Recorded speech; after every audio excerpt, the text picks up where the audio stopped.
বিভিন্ন পৌরসভায় চতুর্থ শ্রেণীর কর্মচারীদেরকে বদলির আদেশ অমানবিক। চতুর্থ শ্রেণীর কর্মচারীরা বর্তমানে যে বেতন পায় তাতে তাদের সংসার চালিয়ে নিতে কষ্ট হয়। সেই জায়গায় তারা নিজ বাড়িতে থেকে চাকরি করতে না পারলে তাদের পক্ষে দুই জায়গায় ব্যয় নির্বাহ করা সম্ভব হবে না। অনতি বিলম্বে এটা বন্ধ করা উচিত। বরং দুর্নীতিবাজদের চিহ্নিত করুন, তাদেরকে চাকরি থেকে বরখাস্ত করুন। বদলি করা কোনো স্থায়ী সমাধান নয়। সঠিক চিকিৎসাও নাই দেশে। তাহলে দেশের মানুষের কি অবস্থা হবে? কোথায় যাবে? এর সমাধান বা কোথায়? আশা করি সংশ্লিষ্ট মন্ত্রণালয়গুলি এই ব্যাপারে জরুরি ভিত্তিতে যে সমস্ত ওষুধ পাওয়া যাচ্ছে না সেগুলি বিদেশ থেকে আনার ব্যবস্থা গ্রহণ করবেন।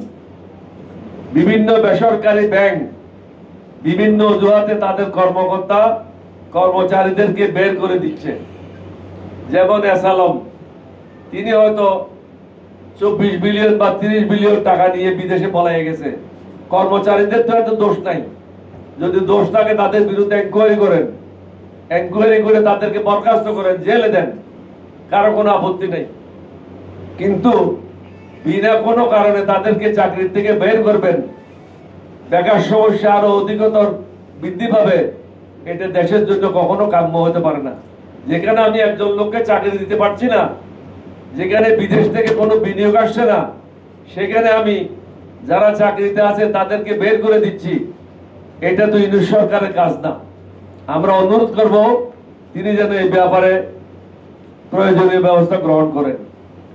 বিগত 1 বছরে কতজন নতুন চাকরি পেয়েছে, কতজনকে ব্যাংক থেকে বের করে দিয়েছে এবং দিচ্ছে, এই ব্যাপারে অর্থ উপদেষ্টার বক্তব্য প্রত্যাশা করছি। অথচ অন্যদিকে দুর্নীতিবাজ, লুটেরা ও শেখ হাসিনার দালালেরা বহাল তবিয়তে আছে, তাদের বিরুদ্ধে ব্যবস্থা নেওয়া হচ্ছে না, কারণ তারা টাকা দিয়ে ম্যানেজ করে নিজ নিজ পজিশনে আছে। বসুন্ধরা টিস্যু, অশুদ্ধতার বিরুদ্ধে এক বিন্দুও ছাড় নয়। অনেক উপদেষ্টা নীরব ভূমিকার বা নীরব দর্শকের ভূমিকা পালন করছে, সরকারি সুযোগ সুবিধা ভোগ করছে।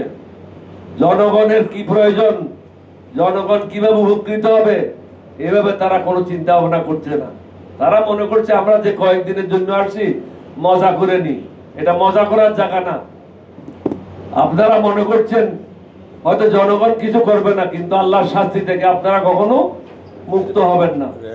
আমি এই মঞ্চে বহুবার বলেছি যে হাসিনা, আপনি ক্ষমতা হস্তান্তর করেন, না হলে কাপড় নিয়ে যাওয়ার সুযোগ পাবেন না। সেটাই হয়েছে। এখনো বলি ইউনিট সরকারের জন্য কি দুর্ভোগ অপেক্ষা করছে, সেটা আগামীতে আমরা অপেক্ষায় আছি। তিনি যদি মনে করেন তিনিও নিরাপদে চলে যেতে পারবেন, এটা আমি বিশ্বাস করি না।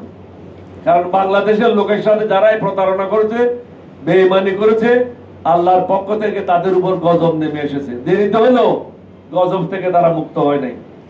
আমি সব শেষে আবার বলবো, প্রত্যেকটা রাজনৈতিক দলকে তাল বাহানা না করে, যে জন্য গত 15 বছর আমরা আত্মত্যাগ করে রাস্তায় ছিলাম, এই নির্বাচনটা যেন সুষ্ঠু হয় সেটা নিয়ে আমরা কাজ করি।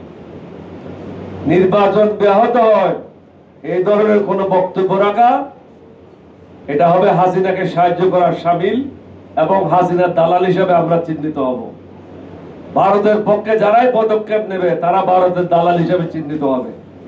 জনগণ ভারতকে আর চায় না, ভারতের আধিপত্য বাংলাদেশে হোক এটাও চায় না। কিন্তু বাংলাদেশের জনগণ ভারতের বিরুদ্ধে না।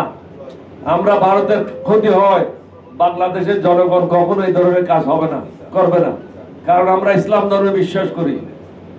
ইসলাম ধর্মে বলে অন্যের কোনো ক্ষতি হয় এরকম কোনো কাজ করবে না। আমরা চাই প্রত্যেকটা রাজনৈতিক দলের মধ্যে যেন একটা সৌহার্দ্য থাকে। সবাইকে ঐক্যবদ্ধভাবে দেশকে এগিয়ে নিয়ে যেতে হবে, জাতীয় ঐক্য গড়ে তুলতে হবে।